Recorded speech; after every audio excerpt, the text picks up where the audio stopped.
Praise the Lord. Praise the Lord. जय मसीह की। जय मसीह की। आइए हम जोरदार तालियों पर हमारे परमेश्वर को दें,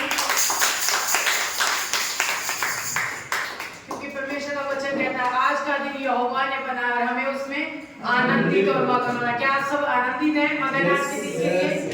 क्योंकि सच में हम धन्यवाद देते हैं परमेश्वर को कि ये साल हमने अगर परमेश्वर के हाथ को, उसके अनुग्रह को हमने अपने जीवन में देखा है।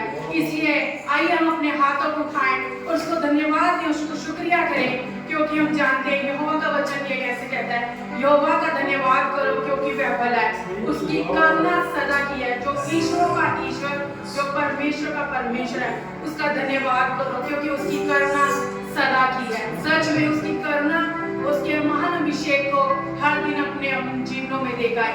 इस साल में अगर हर दिन हमने उसके अनुग्रह को देखा है, क्या आप तैयार हैं उसको स्तुति और धन्यवाद देने के लिए? क्या आप उसको शुक्रिया कहने के लिए तैयार हैं? तो आइए हम अपने हाथों को उठाएं, हमारे जीवित परमेश्वर की हम स्तुति और आराधना करें और उसको धन्यवाद दें। ये गीत गाते हुए शुक्रिया करता हूँ, क्या क्या दे सकता हूँ, क्या ला सकता हूँ, कहता तुझे बस शुक्रिया।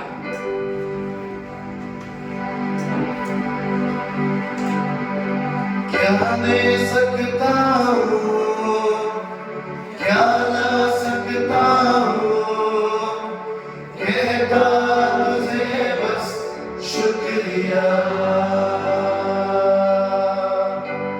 क्या दे सकता हूँ, क्या ला सकता हूँ, कहता तुझे बस शुक्रिया। तुझ में ही मेरी सुबह, तुझ में ही हर शाम, तुझ में ही करता शुरू हर कोई काम।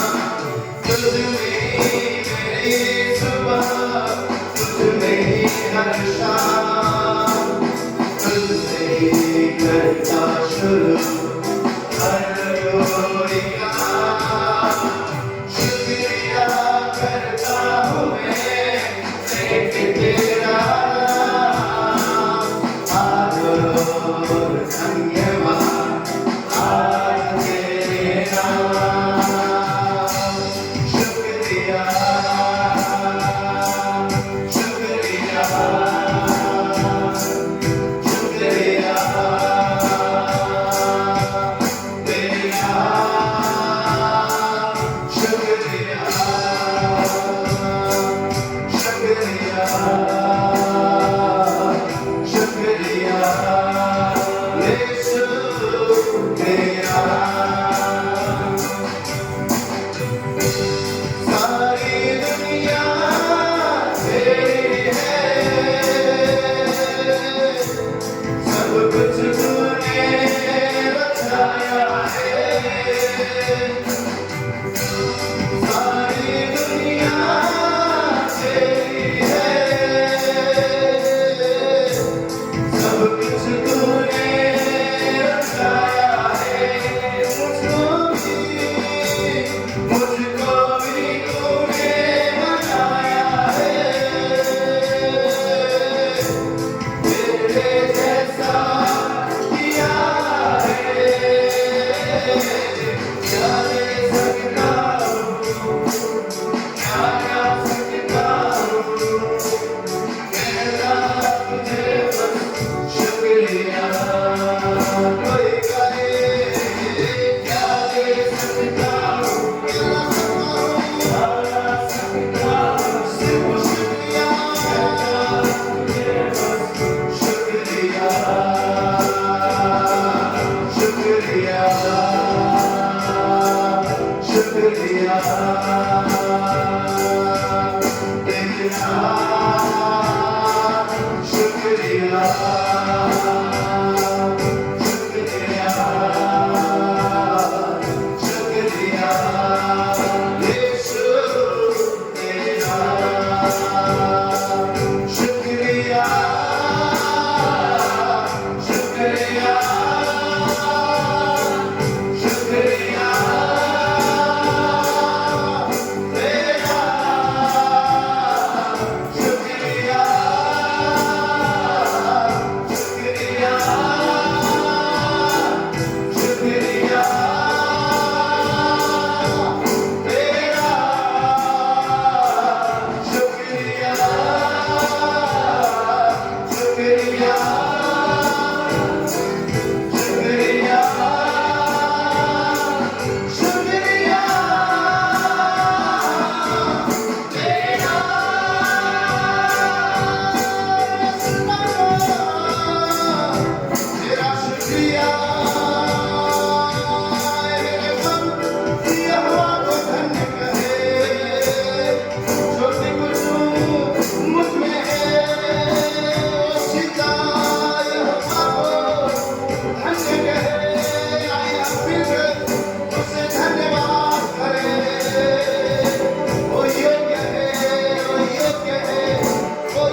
सच में हम अपने परमेश्वर को क्या दे सकते हैं? केवल और केवल एक हमारे पास वो है कि हम धन्यवाद का शब्द दे सकते हैं। तो सच में हमने हर दिन उसकी उपस्थिति को अपने जीवन में देखते हैं, उसकी महान करुणा को हम अपने जीवन में देख पाते हैं। सबसे बड़ी बात यह कि आज का दिन जो हमने देखा है, कई लोग ये सारे दिन भी नहीं देख पाए, लेकिन सच में ये उसकी करुणा है कि हर दिन हम एक नया दिन देखते हैं। ये उसकी महान उपस्थिति और ये इसका अनुग्रह है कि आज उसने हमें चुना है कि हम उसकी महिमा कर सकते हैं। सच में प्रभु आज उसने हमें हक दिया है कि हम उसको हे पिता कहकर भी पुकार पाते हैं, जो सदा का राजा है, जो हम अनादि और आदि में एक समान रहने वाला परमेश्वर, जो कहता है मैं ना कभी तुम्हें छोड़ूंगा और ना मैं कभी तुम्हें त्यागूंगा। जैसे वह 1 Corinthians 15:7 कहता है, परंतु परमेश्वर धन्यवाद जो हमारा मसीह यीशु है जयवंत करता है। सच में वो हमें जयवंत करता है। हर दिन उसके द्वारा हम सब कार्य को कर सकते हैं अगर वो हमारे साथ है, जो उसका अभिषेक हमारे साथ है, तो हम हर चीज में जयवंत होते हैं। जैसे अगला गीत कहता है, यहोवा जो राजा है, जो सामर्थ से भरा है, जो महिमा के सिंहासन पर बैठा है। तो आइए हम इस गीत के द्वारा उसकी महिमा और आराधना करें, सदा का राजा।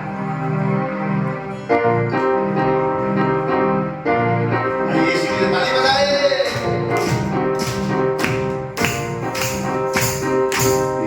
यहोवा राजा है, सामर्थ से भरा, अनादि परमेश्वर मोला करेगा। अपनी आवाज़। यहोवा राजा है, सामर्थ से भरा, अनादि परमेश्वर मोला करेगा। युगों से युगों तक एक ही है राजा, महिमा के सिंहासन पर बैठा वासा, वो है महान, सर्वशक्तिमान, उसकी हुक्म और उसका है प्रताप सदा। राजा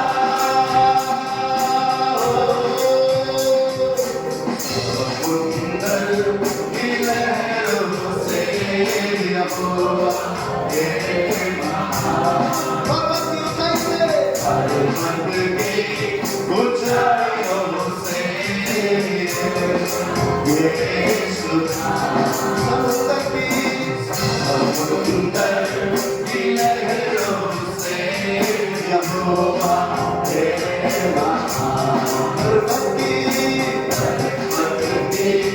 ऊंचाइयों से ऊंचा ये सुनाम।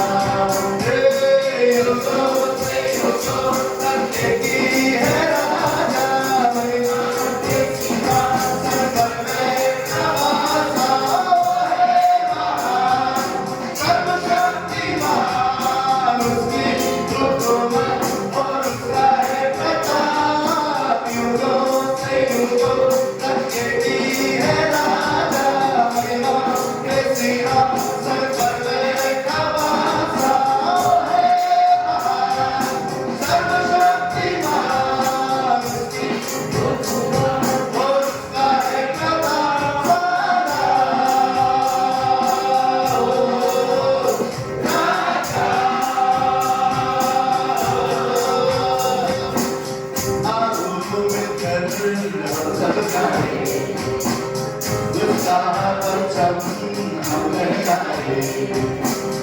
उसके सामने सर झुकाए, उसके नाम की जय जयकार। आओ मिलकर हम सब यीशु के लिए उसका परचम हम लहराए, उसके नाम की जय जयकार। हे उसके नाम की जय जयकार। युगों से युगों तक एक ही है राजा, महिमा के सिंहासन पर बैठा वासा, वो है महान, सर्वशक्तिमान, उसकी हुक्म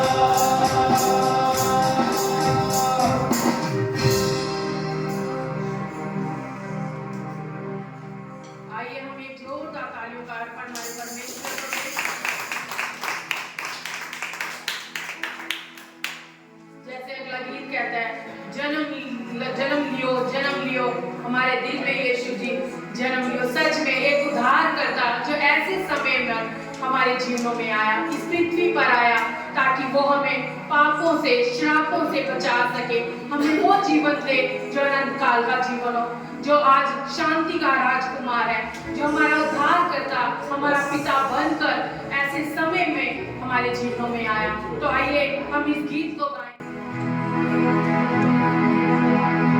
जन्म लियो मोरे यीशु जी जन्म लियो मोरे यीशु जी जन्म लियो मोरे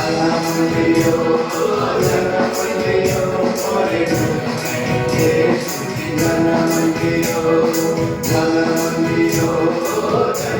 लियो मोरे यीशु जी जन्म लियो पालनहारे तुम ही हो, तारनहारे तुम ही हो, पालनहारे तुम ही हो, तारनहारे तुम ही हो, सबसे प्यारे तुम ही हो, सबसे प्यारे तुम ही हो, सबसे प्यारे तुम ही हो, सबसे प्यारे सब लगन कहे पालनहारे तुम ही हो, तारनहारे तुम ही हो, तारनहारे तुम ही हो, तारनहारे तुम ही हो, सबसे प्यारे तुम ही हो,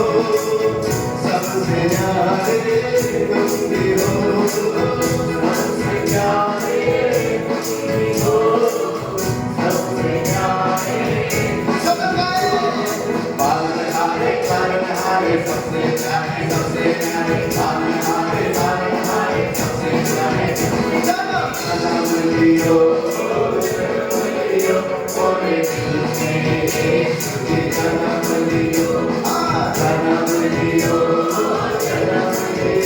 मोरे यीशु जी जन्म लियो दिल की राहत तुम ही हो, दिल की राहत तुम ही हो, दिल की चाहत तुम ही हो, रूह की राहत तुम ही हो, मेरा सुकून तुम ही हो, मेरा जुनून तुम ही हो, मेरा सुकून तुम ही हो, मेरा जुनून सब लगाए दिल की राहत मेरा सुकून मेरा जुनून दिल की चाहत मेरा सुकून मेरा जुनून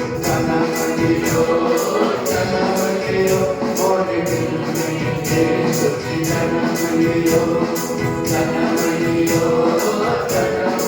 अपना हृदय यीशु के लिए बोल के हम सब आत्मा में गाएंगे जन्म लियो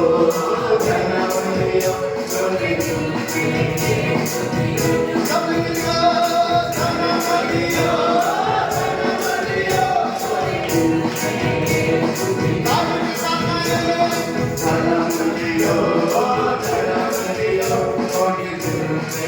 यीशु जी जन्म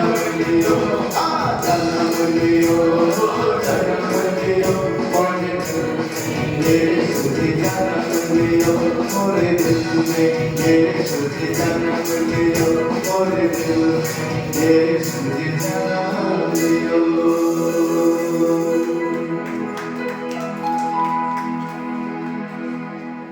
सच में आज हमारा सुकून, हमारा जीवन, हमारा केवल एक ही है, वो है हमारा परमेश्वर जो जीवित है। तो आइए ये समय है स्तुति आराधना का, जो घुटनों पर आ सकते हैं वो घुटनों पर आएंगे और परमेश्वर की हम मिलकर महिमा करेंगे इस गीत को गाते हुए संग तेरे।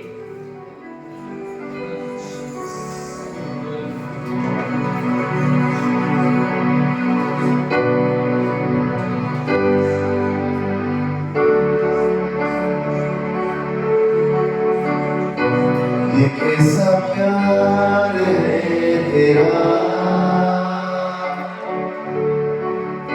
कि ऐसा तुमने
बदल दिया जीत तूने मुझे दिया शैतान को हरा दिया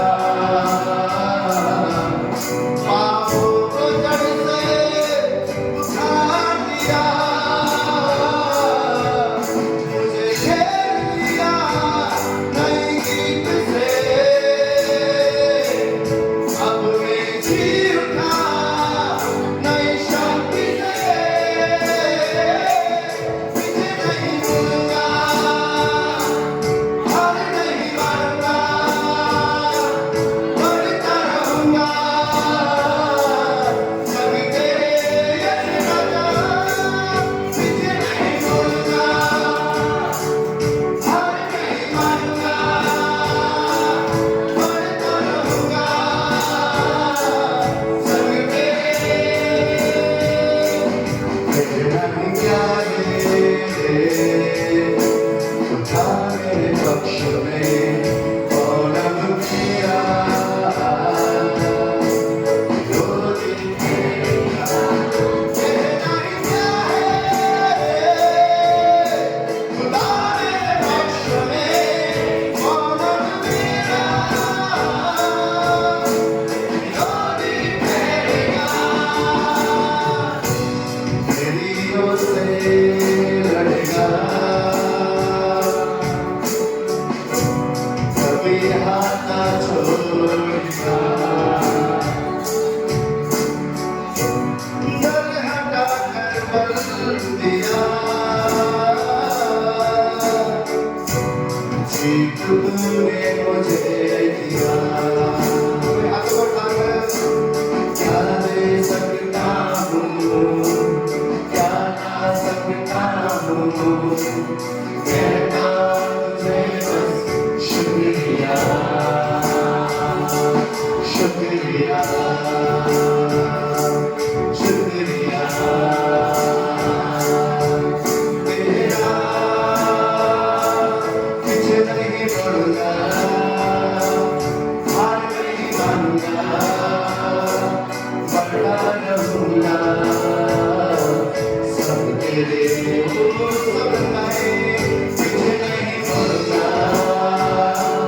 हार नहीं मानूंगा बढ़ता रहूंगा सब तेरे होशियार में पीछे नहीं मुड़ूंगा हार नहीं मानूंगा बढ़ता रहूंगा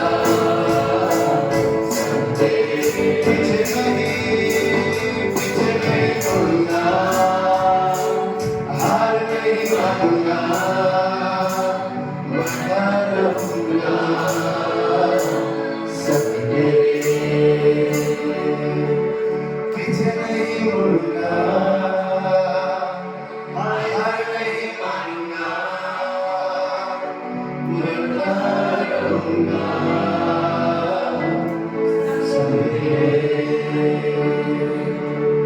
कहना ही क्या मेरे पक्ष में कौन अब मेरा विरोधी सब कंठस्थ करें कहना ही क्या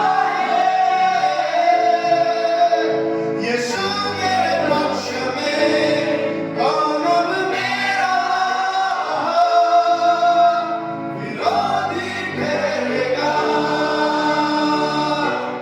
मेरी ओर से लड़ेगा कभी हाथ ना छोड़ेगा डर हटा कर बल दिया जीत तूने मुझे दिया पीछे नहीं मुड़ूंगा हार नहीं मानूंगा बढ़ता रहूंगा संग तेरे बढ़ता रहूंगा संग तेरे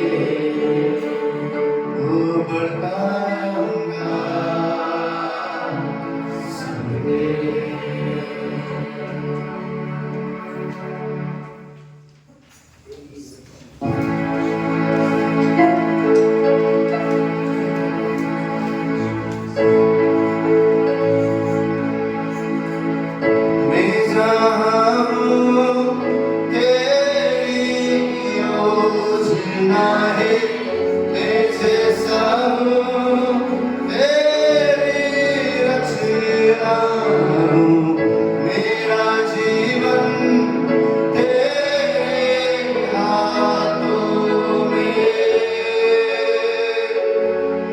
तेरे हाथों में तेरी मर्जी मेरे लिए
धन्यवाद करते हैं परमेश्वर प्रभु कि आज आपने स्तुति आराधना को ग्रहण किया है, इसके लिए हम धन्यवाद करते हैं परमेश्वर।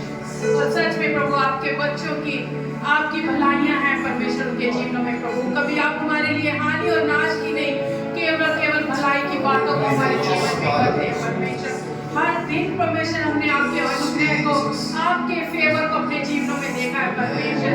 उसके लिए हम आपको शुक्रिया करते हैं परमेश्वर, धन्यवाद करते हैं प्रभु कि आज आप हमारे पिता हैं, आज आप हमारे पिता हैं परमेश्वर। इसके लिए हम आपको कोटि कोटि धन्यवाद करते हैं।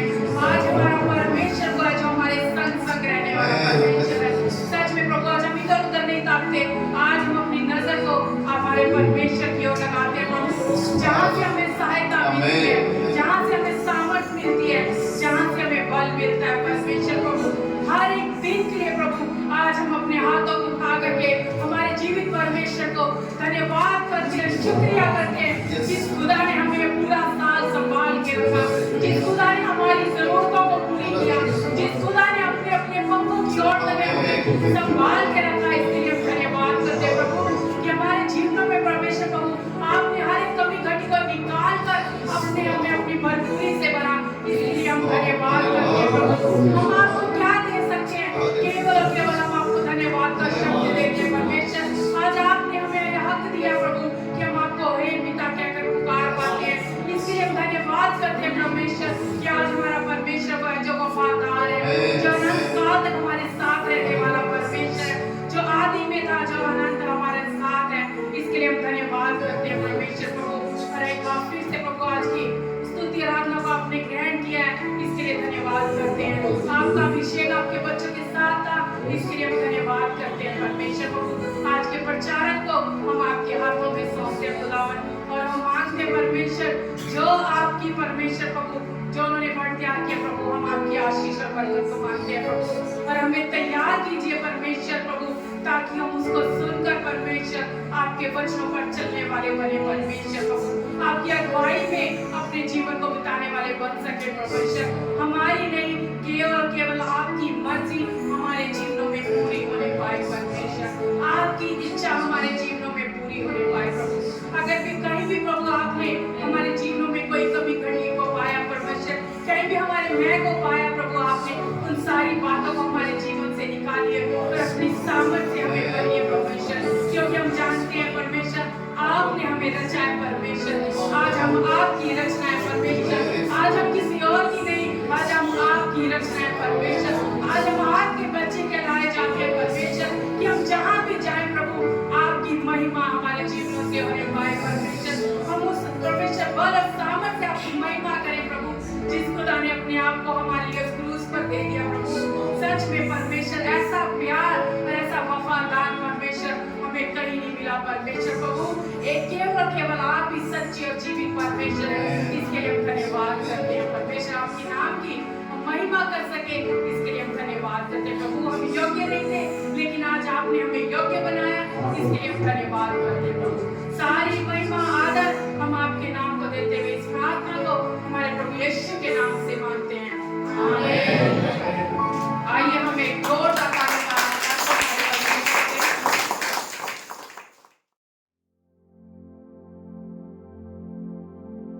यहोशू का पुस्तक उसका पहला अध्याय, यहोशू पहला अध्याय और तीसरा वचन को हम पढ़ेंगे। उस वचन के अनुसार जो मैंने मूसा से कहा, अर्थात जिस जिस स्थान पर तुम पांव धरोगे वह सब मैं तुम्हें दे देता हूं। सब जन बोलेंगे, जिस जिस स्थान पर मैं पांव रखूंगा परमेश्वर वह मुझे देगा। पहला इस साल का ब्लेसिंग आशीष हमारे लिए क्या है? जिस जिस स्थान पर हम पांव रखेंगे वो स्थान परमेश्वर हमें देगा। इसका अर्थ क्या है? इसका अर्थ यह है कि हर जगह पे परमेश्वर हमें सर ठहराएगा। हम अधिकारी होंगे, हमें कुछ नहीं परंतु सर बनाकर परमेश्वर चमकाएगा। यहाँ पर भाई तो बोल रहा है कि यहोशू के लिए परमेश्वर ने क्या कहा? जिस स्थान में भी तू पांव रखेगा वो मैं क्या करूंगा? तुझे दूंगा। आज हमारे जीवन के लिए हम ये कन्फेस करेंगे, कबूल करेंगे, जहां पे भी मैं जाऊंगा जो स्थान में भी मैं पाँव रखूंगा वो भूमि परमेश्वर मेरे नाम पे है। उस भूमि में रहने वाले लोगों को मैं परमेश्वर के लिए जीतूंगा। वो भूमि मेरे लिए ब्लेसिंग ठहरेगा। उस भूमि में मैं अधिकारी बनूंगा। जो भी क्षेत्र में मेरे परमेश्वर ने मुझे रखा है वहां पर मैं हारा हुआ नहीं, लेकिन यीशु के द्वारा जयवंत से भी बढ़ ठहरूंगा। पहला हम ये याद रखें। दूसरा, आगे के वचन हम पढ़ेंगे 4 अध्याय में। जंगल और उस लबनन से लेकर पराग महानद तक और सूर्यास्त की ओर समुद्र तक हित्तियों का सारा देश तुम्हारा भाग ठहरेगा। इसका अर्थ क्या है? ये ऐसे देश थे ना जहां पर हमने एक बार मैसेज मैंने दिया था, आपको याद रहेगा, है ना? तो जब इजरायली लेके कुछ मुखिया लोग को भेजा गया तो उन्होंने क्या किया था? 2 जन मिलकर अंगूर के एक गुच्छे को लट्ठी पे डालकर लेकर आया था। तो वादा किया हुआ देश क्या है? आशीर्वाद का देश है, जहां पर सदा हरा भरा, सदा हमारी जरूरत को पूरा करने वाली चीज, ब्लेसिंग्स, आशीर्वाद हमारे जीवन में जुड़ा रहेगा। कभी भी हम कमी और घटी में नहीं रहेंगे। परमेश्वर कहता है तुम ना सिर्फ किसी को मदद करोगे, बाइबल बोलता है राष्ट्र को तुम उधार देने वाले। ऐसे ब्लेसिंग्स, ऐसे आशीर्वाद मैं तुम्हारे जीवन को बनाऊंगा। आज का संदेश विश्वास करने वालों के लिए है। जो विश्वास करेगा, यस मैं क्लेम करता हूं in the name of Jesus, यीशु के नाम से मैं प्राप्त करने वाला हूं, उसके लिए आशीष है, उसके लिए आशीष। अपने जीवन में आप कन्फेस करें, परमेश्वर मुझे कर्जे में नहीं, कमी घटी में नहीं, लोन में नहीं, डिप्रेशन में नहीं, लेकिन मुझे राष्ट्र को उधार देने वाला आशीषित मुझे बनाने जा रहा है। क्योंकि मैं आपसे कहता हूं जो गरीबी है, जो कर्जा है, ये आशीष नहीं है, ये श्राप है। बाइबल बोलता है श्राप है, और उसे यीशु के नाम से उस क्रूस पर तोड़ा गया है। और यीशु मसीह गौशाले में जन्म हुआ, गरीब घर में जन्म हुआ, बाइबल बोलता है ताकि उसकी गरीब के द्वारा हम अमीरता को पा सके। कोई कहते हैं धनवान होना मस्जिद को नहीं दिखाता है। मैं आपसे कहता हूं धन का लालच करना पाप है, परंतु परमेश्वर मसीह उसके बच्चों को कमी घटियों में नहीं रखता है। वो आपके सरहदों को बढ़ाएगा, वो आपके तंबू को चौड़ा करेगा। जिस क्षेत्र में आप जाओगे, प्रभु ने कहा भूमि में तुझे दूंगा और मुझे तुझे वहां के सारी चीजों से आशीर्वाद करूंगा। आगे का वचन हम लोग देखते हैं 5वां वचन में, तेरे जीवन भर कोई तेरे सामने ठहर नहीं सकेगा। बोलिए मेरे जीवन में कोई भी मनुष्य, शैतान, दुष्ट शक्ति, मनुष्य की युक्तियां मेरे विरोध में ठहर नहीं सकता। कई बार मसीह लोग को भी मैंने देखा है, घर में जादू टोना से भी डरते हैं। किसी ने करनी तो नहीं किया, किसी ने जादू टोना तो नहीं किया। आपके परमेश्वर ने उस करने और सिर्फ करने को ही नहीं, करने वाले को भी सूली पर हरा दिया है। याकूब के घराने में कोई भी जादू मंत्र चल नहीं सकता। बाइबल कहता है आप परमेश्वर के चुने हुए लोग। हालेलुया।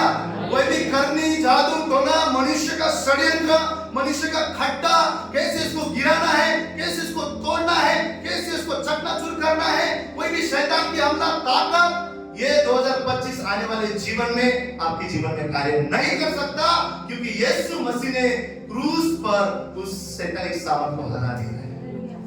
यीशु मसीह का वचन कहता है कोई भी ऐसी जुबान जो तुम्हारे खिलाफ उठता है, उसको रद्द किया गया है। हमारे खिलाफ कोई भी जुबान काम नहीं कर सकता। हालेलुया। कोई भी करनी, जादू टोना, मंत्र हमारे खिलाफ कार्य नहीं कर सकता। यीशु का पावन पवित्र लहू आप सबके ऊपर, मेरे ऊपर है। आमीन।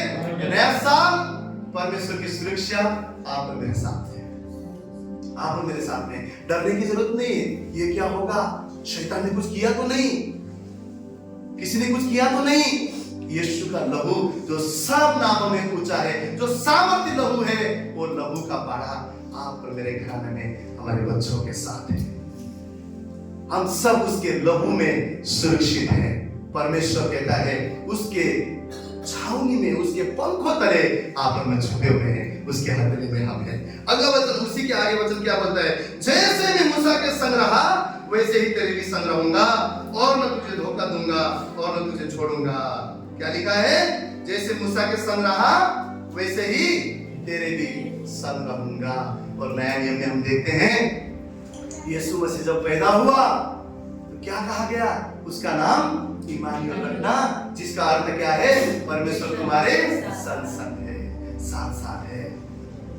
हमारे जीने की हमें छोड़ सकता है, हमारे रिश्तेदार हमें छोड़ सकते हैं, हमारे अपने हमें छोड़ सकता है, लेकिन बाप जब तक साथ है ना, वो इंसान कभी हारा हुआ नहीं है, कभी हारा हुआ नहीं है।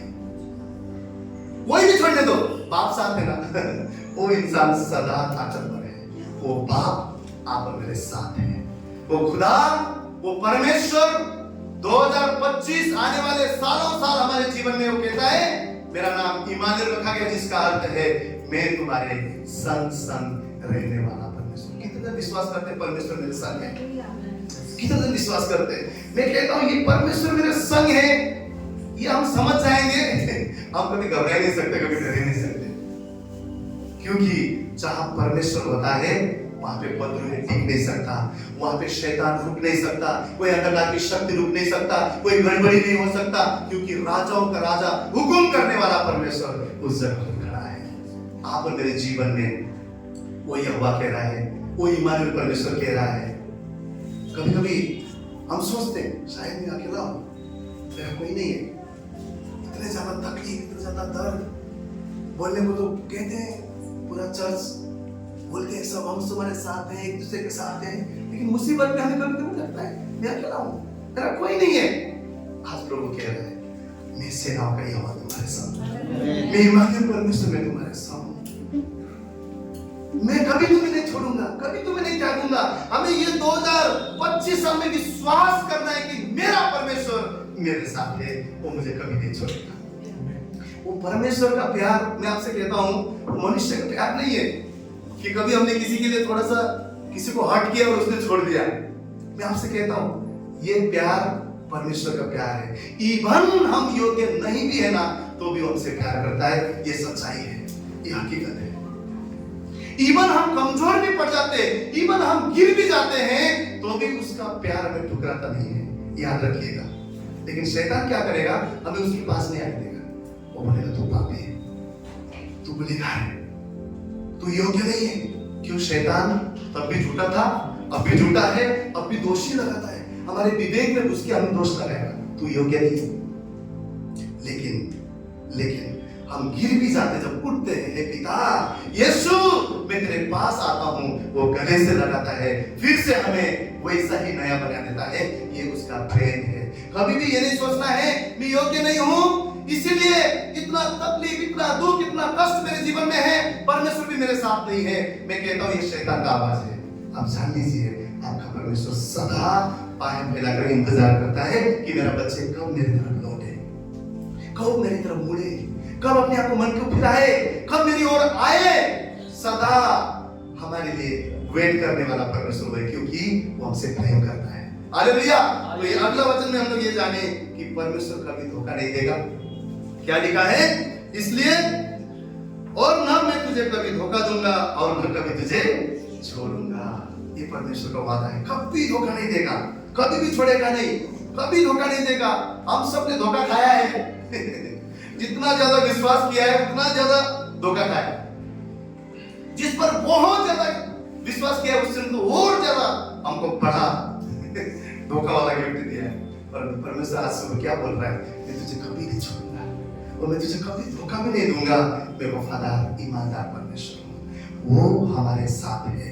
बोले यीशु मसीह इमानुएल परमेश्वर मेरे साथ है, मेरे परिवार के साथ है, जीवन भर मेरे संग संग मेरा परमेश्वर है। वो मुझे नहीं छोड़ेगा, वो मुझे नहीं त्यागेगा, क्योंकि वो वफादार है। Hallelujah, hallelujah. ये सारे आशीषें परमेश्वर ने यहोशू के जीवन में पूरा भी करवाया, सिर्फ वादा नहीं किया, पूरा भी करवाया। हम लोग ये वचन को देखेंगे, यहोशू का 21 अध्याय को देखें। 21 अध्याय 21, 43, 44, 45। कोई इसे हिंदी में अच्छे से पढ़े। 43, 44, 45। इस प्रकार यहोवा ने इस्राएलियों को बहुत सारा देश दिया जिसे उसने उनके पूर्वजों से शपथ खाकर देने को कहा था, और वे उसके अधिकारी होकर उसमें बस गए। और यहोवा ने उन सब बातों के अनुसार जो उसने उनसे पूर्वजों से शपथ खाकर कही थी, उन्हें चारों ओर से विश्राम दिया, और उनके शत्रुओं में से कोई भी उनकी सामने टिक ना सका। यहोवा ने सबों को उनके वश में कर दिया, और जितनी भलाई की बातें यहोवा ने इस्राएल के घराने से कही थी, उनमें से कोई भी बात ना छूटी, सब की सब पूरी हुई। आमीन, हालेलुया। यहोशू को परमेश्वर ने ना सिर्फ वचन बोला, ना सिर्फ वादा दिया, परंतु 21 अध्याय में हम देखते हैं वो सारी चीजें यहोशू के जीवन में पूरा भी हुआ।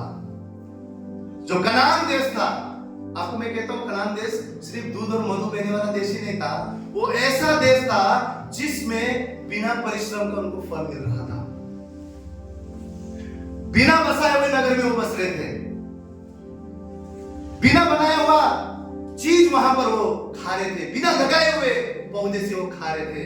कभी कभी हमारे जीवन में हम सोचते हैं शायद मैं अतिरिक्त काम करूंगा तो मेरे जीवन में बढ़ोतरी आएगा, शायद मैं ऐसा करूंगा तो मेरे जीवन में बढ़ोतरी आएगा, शायद मैं लोगों को आगे पीछे अपना बनाऊंगा तो बढ़ोतरी आएगा, शायद अच्छे लोगों के आगे पीछे करूंगा तो बढ़ोतरी आएगा, शायद मैं ओवर टाइम काम करूंगा तो बढ़ोतरी आएगा। परमेश्वर बोल रहा है अनुग्रह के द्वारा परमेश्वर हमारे जीवन में ऐसा कार्य करेगा जहां हम नहीं भी बोएंगे वहां हम कटनी करेंगे। कनान देश क्या है? जहां पर आप नहीं नगर को बनाएंगे लेकिन आप बसेंगे। कनान देश क्या है? जहां पर आप बोएंगे नहीं परंतु अच्छे अच्छे फलों को खाएंगे। कनान देश क्या है? जहां पे आप ऐसे ऐसे चीजों को, आशीर्वाद को देखेंगे जिसको आपने कभी भी जमा नहीं किया है। ये क्या है? ये अनुग्रह है, ये अनुग्रह है। अगर हमारी सोच रहेगा कि मैं 12 घंटा काम करके ही मेरे जीवन बढ़ेगा, हमारे विश्वास के मुताबिक ही होगा।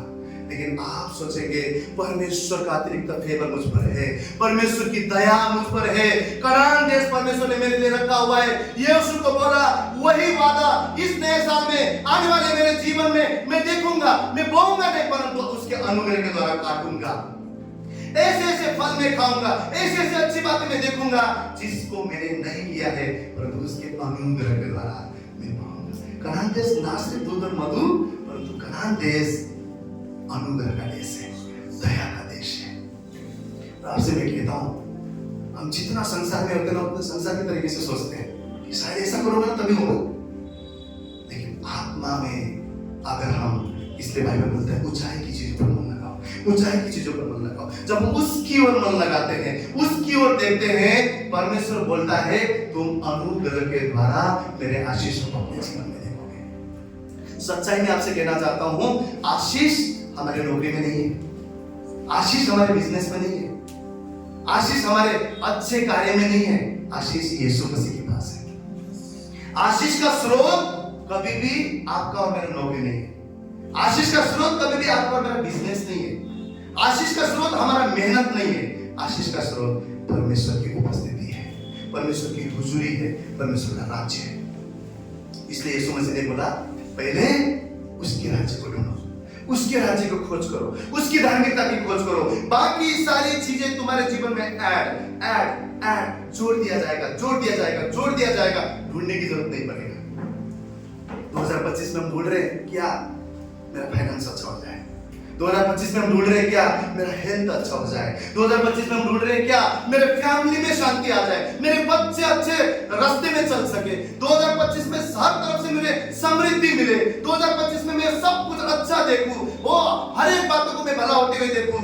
हम बातों के पीछे, हम चीजों के पीछे क्यों? क्योंकि हम इंसान हैं, परंतु हम आत्मा में परमेश्वर की उपस्थिति में जान लेंगे कि सारी बातें ये तो मेरे पीछे अपने आप जोड़ दिया जाएगा जब मैं मसीह के राज्य को ढूंढूंगा, उसके धार्मिकता को ढूंढूंगा। यहां पर यहोशू को परमेश्वर क्या कह रहा है? मैं सारी चीजें दूंगा। और हम जब 21 अध्याय में देखा तो सारी बातें उनके जीवन में हुआ और वहां पर वो कनान देश में चढ़ाई भी उन्होंने किया। यही आशीष आज आप और मेरे जीवन में पूरा हुआ हम देखना चाहते हैं। कितने जन ये आशीष को पूरा होते हुए देखना चाहते हैं? हालेलुया। हम में से हर एक जन इस आशीषों को जो परमेश्वर ने यहोशू के साथ कहा, उन आशीष को पूरा होते हुए देखना चाहते हैं। परंतु उसके लिए 3 चीजों की हमें जरूरत है, जो आज हम बाइबल से देखेंगे। पहला चीज क्या था? यहोशू परमेश्वर की खोजी था, परमेश्वर की उपस्थिति की खोजी करता था। हम लोग देखेंगे निर्गमन का अध्याय, उसका 33वां अध्याय को खोलेंगे। निर्गमन 33 अध्याय 7वां वचन से 11वां वचन सब। निर्गमन 33 7 से 11 कोई पढ़े। मूसा तंबू को छावनी से बाहर वन दूर खड़ा कराया करता था और उसको मिलाप वाला तंबू कहता था। और जो कोई यहोवा को ढूंढता वह उस मिलाप वाले तंबू के पास जो छावनी के बाहर था निकल जाता था। जब जब मूसा तंबू के पास जाता तब तब लोग उठकर अपने अपने डेरे के द्वार पर खड़े हो जाते, और जब तक मूसा उस तंबू में प्रवेश ना करता तब तक वह उसकी ओर ताकते रहते थे। जब मूसा उस तंबू में प्रवेश करता था तब बादल का खंभा उतर के तंबू के द्वार पर ठहर जाता था और यहोवा मूसा से बातें करने लगता था। और सब लोग जब बादल के खंभे को तंबू के द्वार पर ठहरा देखते थे तब उठकर अपने अपने डेरे के द्वार पर से दंडवत करते थे। और यहोवा मूसा से इस प्रकार आमने सामने बात करता था, जिस प्रकार कोई अपनी भाई से बात करे। और मूसा तो छावनी से लौट आता था, पर यहोशू नामक एक जवान जो नून का पुत्र था, जो मूसा का सेवक था, वह तंबू में से न निकलता था। हालेलुया। पहला चीज क्या बोला है? मूसा ने क्या बनाया था? एक छावनी बनाया था। छावनी क्या है? जहां पर वो जाकर परमेश्वर से मिलता था, वार्तालाप करता था। परमेश्वर की खोजी था वो। और कोई भी बाकी लोग क्या करते थे, जब मूसा छावनी के अंदर जाते थे, घुसता था, और जब बाहर आने का वेट करते थे। क्यों? क्योंकि वो लोग क्या सोचते थे कि अब मूसा बाहर आएगा और यहोवा परमेश्वर ने जो उसको बताया है वो हम सबको भी बताएगा कि परमेश्वर की क्या मर्जी है, आगे क्या प्लान है। तो मूसा ने क्या किया था? अपने जीवन में परमेश्वर की उपस्थिति में उसे कहता था, प्रभु तू नहीं चलाएगा ना, हम यहाँ से आगे कभी नहीं जाएंगे। हमेशा परमेश्वर की उपस्थिति में वो रहता था। और उसने एक छावनी बनाया हुआ था, एक जगह बनाया हुआ था। वो जगह, वो छावनी क्या है? आज हमारे जीवन में परमेश्वर की उपस्थिति को खोजी करना। लेकिन बाइबल में 11 अध्याय में हम लोग क्या देखते हैं? और मूसा तो छावनी में लौट आता था, पर यहोशू नाम का जवान जो नून का पुत्र और मूसा का सेवक था, वो तंबू में से, जो तंबू मूसा ने बनाया था परमेश्वर से मिलने के लिए, वो तंबू में से क्या लिखा हुआ है? न निकलता था। कौन? यहोशू। तंबू में बैठकर जब मूसा परमेश्वर से बात करता था, सभी लोग को आज्ञा देता था, जब तंबू से बाहर आ भी जाता था, लेकिन बाइबल में लिखा है यहोशू बाहर नहीं निकलता था, वहीं पर परमेश्वर की उपस्थिति में बने रहता था। आपका परमेश्वर में प्रार्थना करना, आपका गुप्त प्रार्थना, आपका परिवार नहीं जानता होगा, आपका कलीसिया नहीं जानता होगा, लेकिन आपका परमेश्वर आपकी प्रार्थना को जानता है। यहोशू को सुनने के लिए कोई वहां पर नहीं था। सब जन मूसा के ऊपर आंख लगाते थे, ये बात करेगा क्योंकि यहोवा ने इससे बात किया है। बाइबल बोलता है यहोशू मूसा निकलने के बाद में भी उस छावनी पर, उस डेरे पर, उस उपस्थिति पर बने रहता था। उसके परमेश्वर की हुजूरी में बैठना किसी ने भी नहीं देखा, किसी ने वर्णन नहीं किया, किसी ने उसका सुनना नहीं चाहा, किसी ने ध्यान नहीं दिया, लेकिन परमेश्वर जानता था कि ये मेरी उपस्थिति की खोजी करने वाला इंसान है। और जब मूसा मर गया, उसके बाद में परमेश्वर ने यहोशू को क्यों चुना? क्यों चुना? कभी कभी हम बोलते हैं हम योग्य नहीं, परमेश्वर ने चुन लिया। ऐसे परमेश्वर नहीं चुनेगा।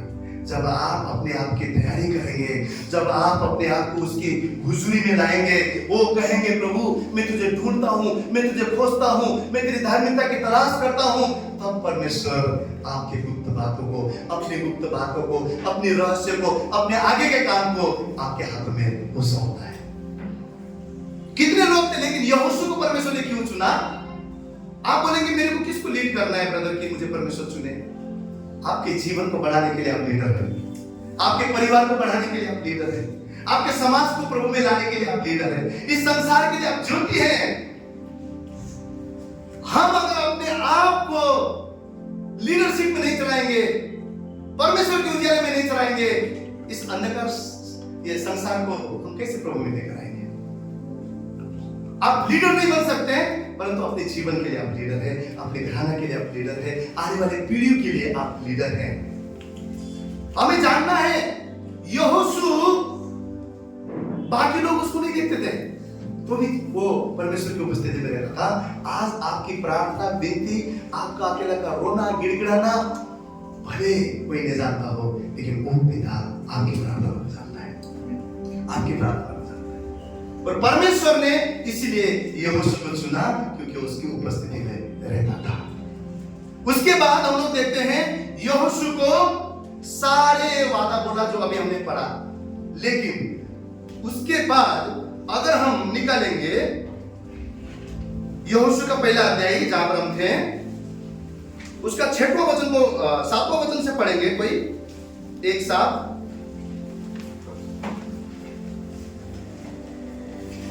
इतना ही कि तू हियाव बांधकर और बहुत दृढ़ होकर जो व्यवस्था मेरे दास मूसा ने तुझे दी है उन सब के अनुसार करने में चौकसी करना, और उससे ना तो दाहिने मुड़ना ना बाएं, तब जहां जहां तू जाएगा वहां वहां तेरा काम सफल होगा। क्या लिखा है? तू हियाव बांधकर और बहुत, बोलिए बहुत बहुत दृढ़, बहुत दृढ़, मतलब डरपोक नहीं, साहसी बनकर। परमेश्वर ने क्या बोला यहोशू को? तेरा मन कच्चा था, डरे ना, साहसी बनकर। पहला चीज हमने क्या देखा? यहोशू को परमेश्वर ने इसलिए चुना क्योंकि वो परमेश्वर की खोजी था। उसके छावने में भले कोई देखे ना देखे, वो परमेश्वर को खोजता था, सच्चाई से खोजता था। दूसरा हम क्या देख रहे हैं? जो भी वायदा परमेश्वर ने उसे दिया, निडर होकर, हियाव के साथ, अति दृढ़ होकर इन चीजों को जो मैं कह रहा हूं, इन बातों को तो मानना। मैं कहता हूं जो डर है ना वो विश्वास है, वो जो निडरता और दृढ़ है वो विश्वास है।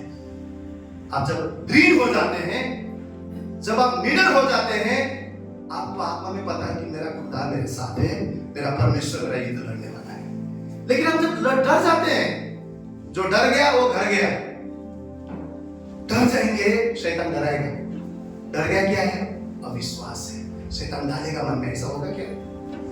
तुझे लगता है कि हमको कुछ नहीं बोला गया, लगता है कि ऐसा होगा, और हम डर जाएंगे, नहीं ये नहीं होगा, ऐसा नहीं हो सकता है, ऐसा कैसे क्या होगा?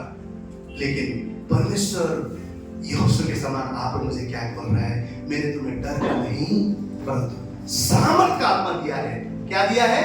सामर्थ का। इसका मतलब परमेश्वर हमें डरपोक नहीं देखना चाहता है, परमेश्वर हमें सामर्थ्य देखना चाहता है, हम दृढ़ होते हुए देखना चाहता है, हम आत्मा में बलवंत होते हुए देखना चाहता है। हमें जानना है जो परमेश्वर ने मुझे 2025 के लिए आने वाले जीवन के लिए वादा दिया है, वो वादा जरूर पूरा होने वाला है। अभी क्यों? क्योंकि वादा तो दिया, लेकिन जैसे हम जीवन जिएंगे, गड़बड़ी, युद्ध, चीजें हमारे मुताबिक नहीं होंगे, तकलीफें आएंगे, और हम क्या सोचेंगे? परमेश्वर ने तो वादा दिया है, तो वादा कैसे क्या पूरा होने वाला है? इसीलिए प्रभु ने क्या बोला? यहोशू को वचन दे रहा था और बोला था दृढ़ हो जा। वचन दे रहा था, बोला था दृढ़ हो जा। वचन दे रहा था, बोला था दृढ़ हो जा। आज आप प्रभु हमको बोल रहा है, वचन दे रहा है, दृढ़ हो जा। वादा दे रहा हूं, दृढ़ हो जा। नया काम नहीं तेरे लिए करने वाला हूं, दृढ़ हो जा। ये अद्भुत चीजें तेरे जीवन में होगा, दृढ़ हो जा। एक तरफ से प्रभु हमें आज्ञा दे रहा है, अपने वादों को दिखा रहा है, एक तरफ से बोल रहा है दृढ़ हो जा, दृढ़ हो जा, दृढ़ हो जा। क्यों? क्योंकि तूफान देखकर हम डरने वाले हैं, तूफान देख के हम घबराने वाले हैं, परंतु महान यहोवा बोल रहा है दृढ़ हो जा, दृढ़ हो जा, दृढ़ हो जा, क्योंकि मैं यहोवा परमेश्वर तेरे संग हूं। हालेलुया। परमेश्वर का वादा हमारे जीवन में हमारे दृढ़ होने से पूरा होगा। उस देश में जाने से पहले कालेब को भेजा गया। वहां पे देख के आओ भाई क्या क्या है वहां पे। उससे पहले जो लोगों को भेजा गया था कालेब के साथ, उन्होंने क्या बोला, बाप रे बाप रे बाप रे, उधर तो है ना ऐसे ऐसे दुश्मन है, हम नहीं जा सकते। परमेश्वर ने वादा दिया है, वो तो चर्च में ठीक है ना बाप रे, हमारे जीवन में नहीं हो सकता है नहीं हो सकता है। क्यों? दुश्मन को देखते हो। परमेश्वर ने कनान देश दिया, सब डर गए, अब में लोग डर गए, बोले नहीं नहीं नहीं नहीं, उधर तो है ना, वो तो दानव जैसे लोग हैं, बाप रे हमको, हम तो उनके सामने कुछ भी नहीं है। कालेब ने बोला अब भी इसी वक्त हम जाएंगे, उन पर चढ़ाई करेंगे। ये सामर्थ का आत्मा परमेश्वर आप मेरे अंदर चाहता है। यहोवा ने बोला है मेरे जीवन में पूरा होगा, मैं ढाढ़स बांधता हूं। ये हमें कहना है, ये हमें कहना है। यहोवा ने मेरे जीवन के लिए वचन दिया है, वो पूरा होने वाला है। मैं ढाढ़स बांधता हूं, मैं उठ खड़ा होता हूं, मेरे बीमारी के ऊपर पैर रखता हूं, गरीबी के ऊपर पैर रखता हूं, मेरे अशांति के ऊपर पैर रखता हूं। मैं झुकूंगा नहीं, मैं उठकर यीशु के नाम से उसका मैं सामना करूंगा। परमेश्वर ये कालेब के समान आत्मा आप और मेरे जीवन में चाहता है। यीशु को कहता है तेरा मन कच्चा ना होने पाए, तू डरने ना पाए, तू घबराने ना पाए। एक तरफ से आज्ञा दे रहा है, दूसरी तरफ से बोल रहा है ढाढ़स बांध, ये तेरे लिए है ढाढ़स बांध, ये तेरे लिए है ढाढ़स बांध। आज कलीसिया आपके लिए प्रभु कह रहा है ये चंगाई तेरे लिए है, ढाढ़स बांध ले, ये रिहाई तेरे लिए है, ढाढ़स बांध ले। अब कोई गरीबी नहीं, भरपूरी तेरे जीवन में आएगा, ढाढ़स बांध ले। आप पर ऊंचाई आएगा, ढाढ़स बांध ले। परिवार में समृद्धि होगा, शांति आएगा। एवरीथिंग जो तेरे मन में बसा भी नहीं है, ऐसे आश्चर्य की बातें होंगे। ढाढ़स ढाढ़स ढाढ़स बांध ले। शैतान डराएगा, डराएगा, बोलेगा नहीं होने वाला है, आपको मुझे ढाढ़स बांधना है। कालेब ने बोला कल नहीं, परसों नहीं, इसी वक्त हम जाकर उन पर चढ़ाई करेंगे, क्योंकि यहोवा हमारे साथ है। Hallelujah, hallelujah. चैलेंज आएंगे, चैलेंज आएंगे। चर्च में तो हमने सुना था प्रभु तो ऐसा करने वाला था, चैलेंज आएगा, परंतु प्रभु साथों साथ हमें उसका वादा दिखाकर बोल रहे ढाढ़स बांध, ढाढ़स बांध, ढाढ़स बांध। ब्लेसिंग्स ढाढ़स के द्वारा, आपके हिम्मत के द्वारा आपके जीवन में 2025 में आप देखेंगे। कौन सा ब्लेसिंग, कौन सा ढाढ़स? परमेश्वर का सामर्थ हमारे ऊपर। ये ढाढ़स नहीं कि मेरा पहचान नगर सेवक के साथ है, हाँ इसके साथ है, उसके साथ है, मैं तो बहुत महान हूं, वो ढाढ़स नहीं। कौन सा ढाढ़स? मेरा यहोवा मेरे साथ है, मेरा यहोवा मेरे साथ है। मेरा मन कच्चा नहीं हो सकता। जिस क्षेत्र में मैं विफल हो गया हूं, वहां पर उठ खड़ा होऊंगा। यहोवा के सामर्थ के द्वारा मैं ढाढ़स बांधूंगा। मैं उसी में बना नहीं रहूंगा, मैं हारा हुआ जीवन में बना नहीं रहूंगा, मैं फेलियर लाइफ नहीं जीऊंगा, परंतु मैं उठूंगा यहोवा के सामर्थ के द्वारा हिवा पाकर फिर से लड़ूंगा, फिर से बढ़ूंगा। यहोवा का ढाढ़स है, यहोवा का सामर्थ है। परमेश्वर चाहता है ये ढाढ़स आप मेरे जीवन में हम रखें, ताकि 2025 में परमेश्वर के वायदों को हमारे जीवन में हम पूरी होते हुए देखें। तीसरा चीज हम लोग क्या देखते हैं? अगला वचन को पढ़ेंगे, 8वां वचन।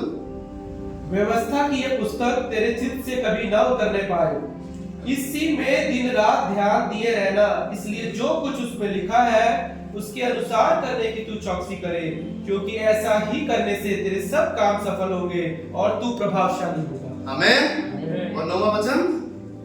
क्या मैंने तुझे आज्ञा नहीं दी कि हियाव बांधकर दृढ़ हो जा, भय ना खा और तेरा मन कच्चा ना हो, क्योंकि जहां जहां तू जाएगा वहां वहां तेरा परमेश्वर यहोवा तेरे संग रहेगा। आमीन। 8वां वचन में हमने क्या देखा? व्यवस्था का पुस्तक तेरे चित्त से उतरने न पाए। इसका अर्थ क्या है? इसका अर्थ क्या है? प्रभु घर में बीमारी जाने रहा है, शरीर में बीमारी जाने रहा है, तो हमारे मन में क्या आएगा? मन में क्या आएगा? ये हमेशा ऐसे रहेगा।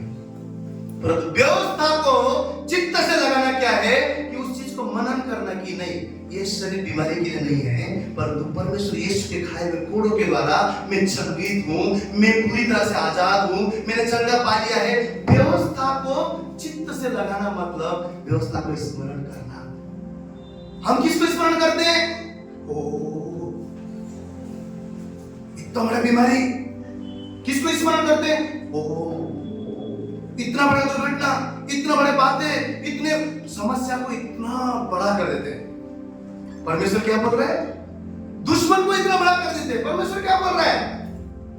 परमेश्वर बोल रहा है चित्त में है ना जो व्यवस्था का पुस्तक है, परमेश्वर का वचन है, उसे लगाए रहना, वचन से जीना।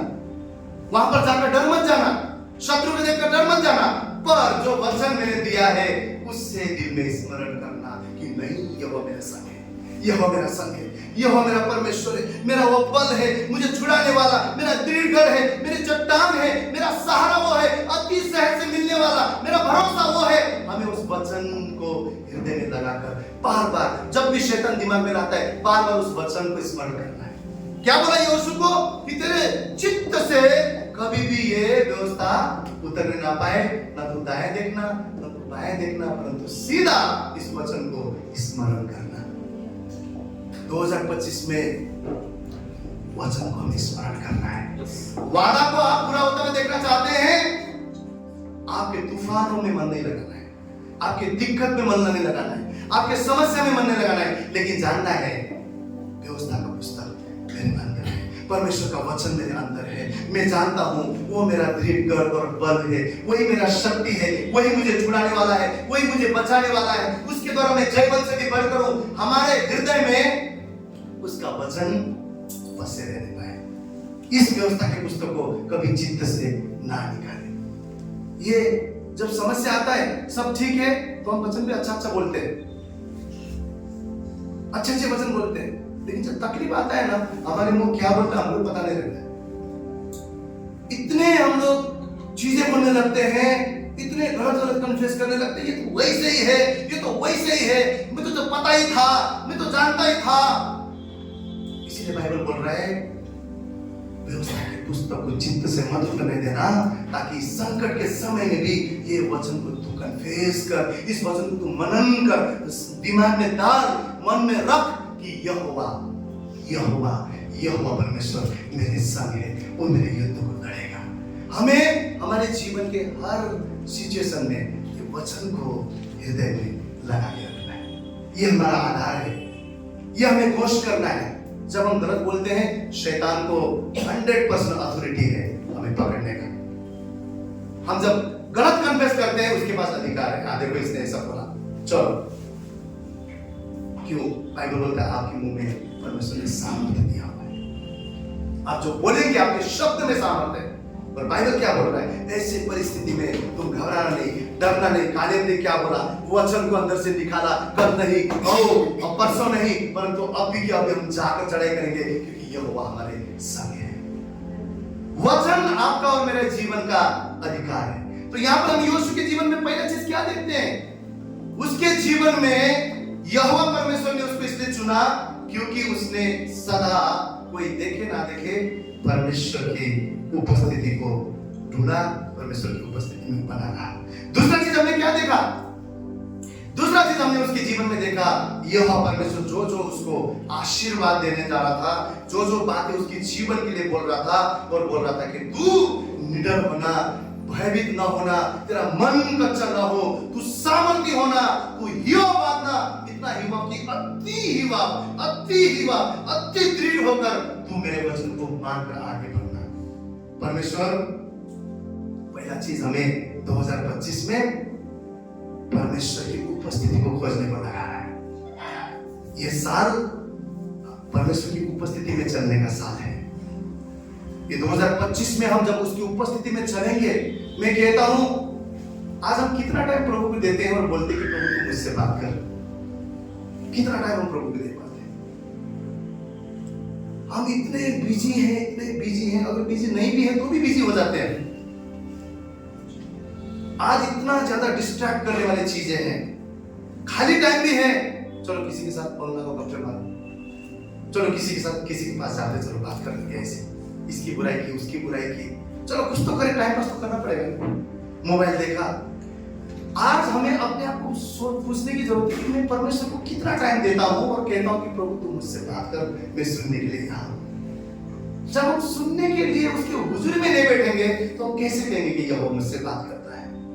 वो बात करने वाला परमेश्वर है। 2025 पहला परमेश्वर वो चाहता है कि हम उसके उपस्थिति में चलने वाले लोग बने, उसकी उपस्थिति को ढूंढे। जिस प्रकार मूसा उसकी उपस्थिति के लिए छावनी बनाता था, जाता था उस तंबुओं में, उसी प्रकार हम परमेश्वर की हुजूरी को बनाए। दूसरा चीज, उसके बाद वहां पर हम लोग देखते हैं कि कोई देखे ना देखे, यहोशू परमेश्वर की खोजी करता था। वो मन हमारा होने पाए कि पास्टर को दिखाने के लिए नहीं, भाई बहन को दिखाने के लिए नहीं, घर में मेरे को सब अच्छा बोले इसलिए नहीं, परंतु हमारा व्यक्तिगत जीवन उस परमेश्वर के साथ में अद्भुत गहरा नाता उसके साथ में हमारा होने पाए। यहोशू के समान हम उसको ढूंढ नहीं पाए। दूसरा चीज हमने क्या देखा, परमेश्वर बोल रहा है हमारा मन कच्चा ना हो, हम दृढ़ हो जाए, ताकि विश्वास करें जो परमेश्वर ने वादा दिया है यहोशू के जीवन में, मेरे जीवन में भी मैं पूरा होते हुए देखने जा रहा हूं। मेरा मन कच्चा नहीं होगा, कठिन और मुसीबत के समय में भी मैं यहोवा पर भरोसा करूंगा। तीसरा चीज, वचन को, परमेश्वर के वचन को अपने हृदय में बांध के रखना है।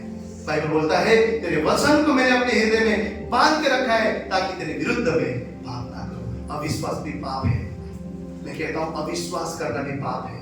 जब हम परमेश्वर के वचन पर संदेह करते हैं वो गुनाह है, वो पाप है। हम विश्वास करें, विश्वास करें, प्रभु तूने ये वचन दिया है, मैं हृदय में रखता हूं। तकलीफ के समय में भी हम उस वचन के द्वारा जिए। तकलीफें आएगा, मुसीबत आएगा, यीशु मसीह ने कहा इस संसार में चैलेंजेस आएंगे, परंतु ढाढ़स बांधो। वहां पे भी बोल रहा है ढाढ़स बांधो, क्योंकि मैंने तुम्हें जयवंत से भी बढ़कर, मेरे द्वारा तुम जयवंत से भी बढ़कर हो। ढाढ़स बांधना है और परमेश्वर के वचन को हृदय में रखना है, और ये चीजें हमारे जीवन में हम करेंगे तो हम कौन सा आशीष पाएंगे? कनान देश के आशीष। कैसा आशीष? जहां पे हमने नगर नहीं बसाया तो भी उस नगर में हम बसेंगे। कौन सा आशीष? दूध और मधु देने वाला आशीष। कौन सा आशीष? जो वृक्ष हमने नहीं भी लगाया है उसमें से भी हम फलों को खाएंगे। ये क्या दिखाता है? ये परमेश्वर के अनुग्रह को दिखाता है, उसकी दया को दिखाता है। हम अपने कामों पर, अपने मेहनत पर भरोसा ना करें, लेकिन उसके अनुग्रह पर भरोसा करें। हाँ, हमें मेहनत करना है, हमें अनुग्रह करना है, मैं वो चीज नहीं बोल रहा हूँ। हमें काम करना है, मैं वो चीज नहीं बोल रहा हूँ, हमें काम भी करना है, लेकिन इन सारे चीजों में वही हमारा आशीष का जरिया है, नहीं मानना है। हमारा आशीष का जरिया हमारा परमेश्वर है। हमारा आशीष हमारे परमेश्वर से हमारे जीवन में जुड़ता है। और बाइबल कहता है कि हम उसके राज्य को खोजेंगे, उसके धार्मिकता को खोजेंगे, सारी बातें हमारे जीवन में जुड़ना जाएगा। परमेश्वर इस वचन पर आशीष करे, इस नए साल में परमेश्वर हमें मदद करे कि हम उसकी हुजूरी में चले, उसके ढाढ़स के साथ, हिम्मत के साथ, उसके सामर्थ के साथ चले, और उसके वचनों को हृदय में छुपाकर हम उस कनान देश के ब्लेसिंग्स को, परमेश्वर के आशीर्वाद को हमारे जीवन में पूरा होता हुआ हम देख पाए। आइए परमेश्वर के लिए हम जोरदार ताली बजाएं।